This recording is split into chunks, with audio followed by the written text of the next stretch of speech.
Hi, I'm Matt with ApplianceVideo.com. Today we're going to be taking a look at the transformer on this Whirlpool freestanding ice maker.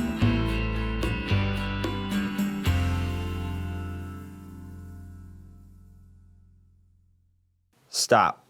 Before beginning any repair, always be sure to disconnect the power to the appliance. It is also recommended to test the outlet for proper voltage. Remember to also turn off the water. You will need the following tools before you begin this repair: a 1/4-inch nut driver and a Phillips screwdriver. A defective transformer will typically cause the main control board not to power up. Basically, the transformer can be tested. You can ohm through the primary and the 2 secondary windings with a meter to verify whether or not the transformer is good or bad. To begin this repair, we're going to first open the door to gain access to the interior components. Now we've removed the ice bin door just for video purposes, but the next step we're going to take here is removing the 2 1/4-inch screws for the cutting grid cover.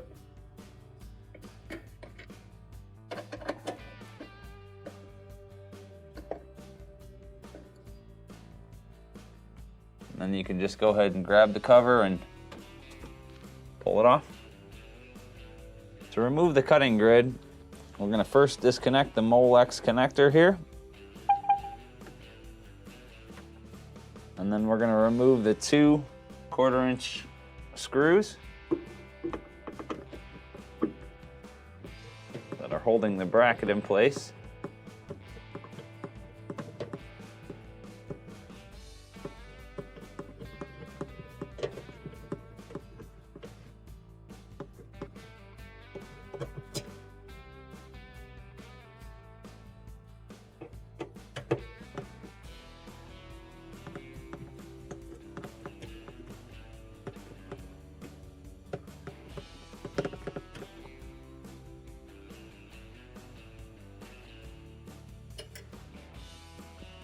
Now with the screws removed, you can just go ahead and slide the grid right out.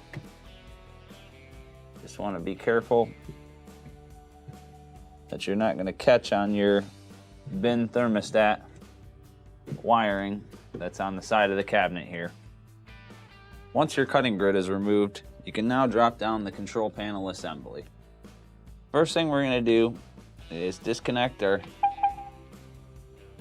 2 Molex connectors, one for your bin thermistor and the one for your evaporator thermistor. And now we've got 4 1/4-inch screws that we're going to remove to drop the control panel down.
Once the 4 screws are removed, you want to make sure you're holding on to the control panel assembly because the transformer is very heavy. There's a lot of weight here, more than you would think.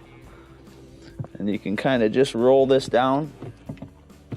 That gives you access to all your components inside. You got your main control board, and your transformer, your light switch, and your overlay. Now that we've got the control panel assembly dropped down, we can remove the transformer. There's 2 Phillips screws that are holding the transformer in place. Got one on the back side of the transformer, which you'll have to use a stubby screwdriver.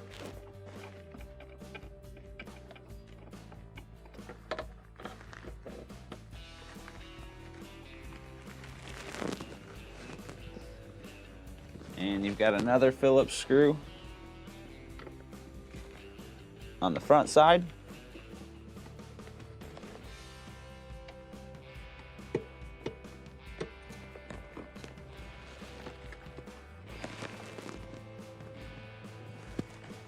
Once the screws are removed,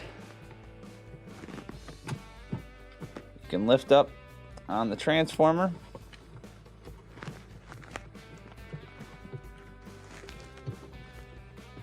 And disconnect your Molex connector.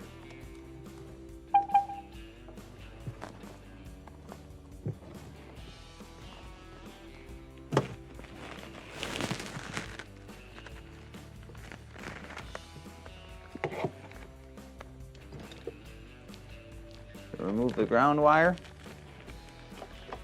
pull the transformer out. Now that you have a new transformer, let's install it. We're going to begin by reconnecting your Molex harness.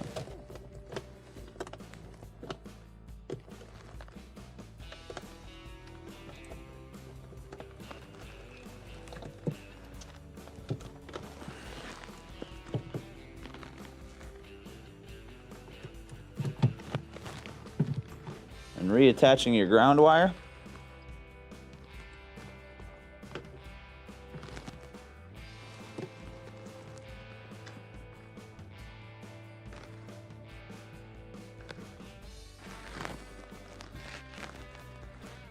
And now we'll start by putting in the front Phillips screw. That one's much easier to get in.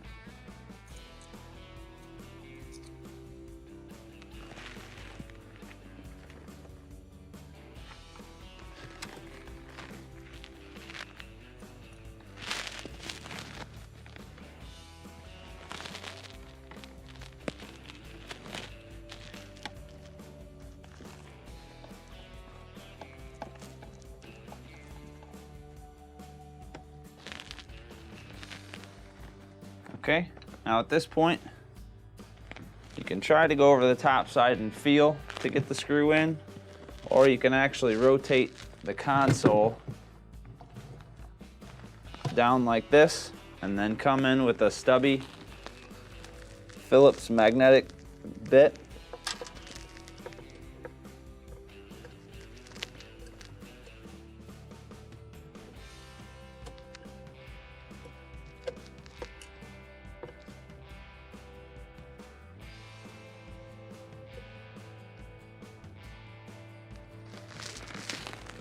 Now you can go ahead and roll your console back up, and we're ready to reinstall it. Now we're going to go ahead and reinstall the control panel assembly. Just going to kind of rotate it up into position. So what we're going to do is we're going to start a screw up through the back.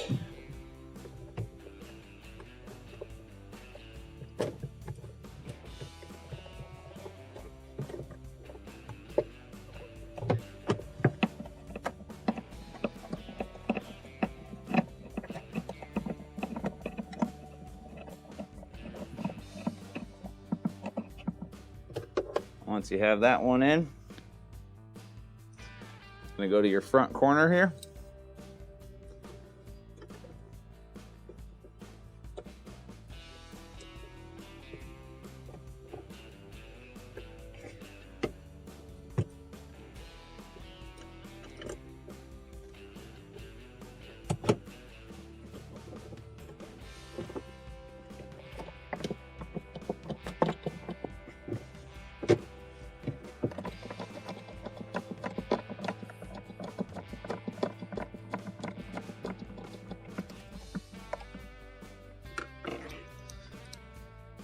We'll get the other back screw.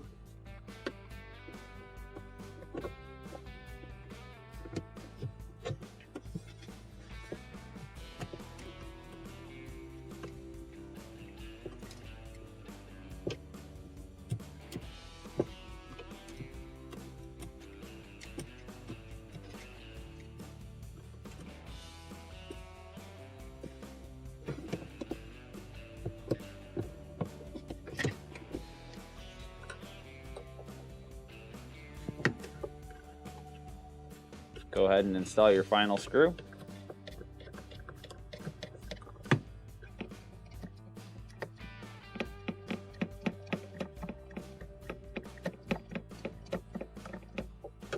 Okay, once you've got your 4 1/4-inch screws installed, we're going to go ahead and reinstall the grid cutter. Next, we'll reinstall the cutting grid. Going to basically put it up in the track. You want to just be careful of your bin thermistor harness and the evaporator thermistor harness. You want to make sure that it's not going to catch on either of those. Slide it up in there.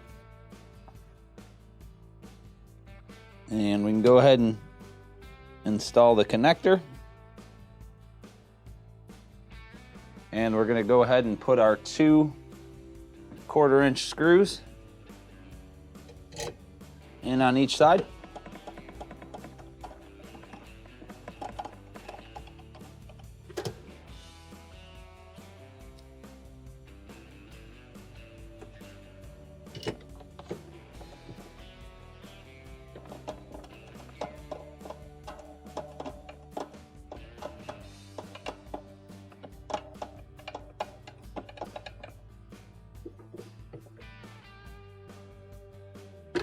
Now we can go ahead and reinstall the grid cutter cover.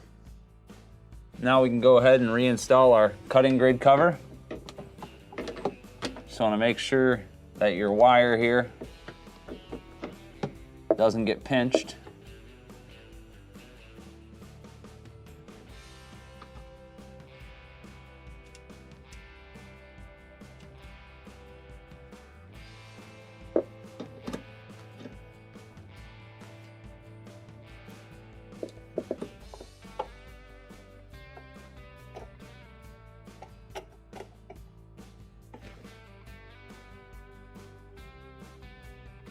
And that will complete the repair on the Whirlpool freestanding ice maker. Thank you for watching another quality video brought to you by ApplianceVideo.com.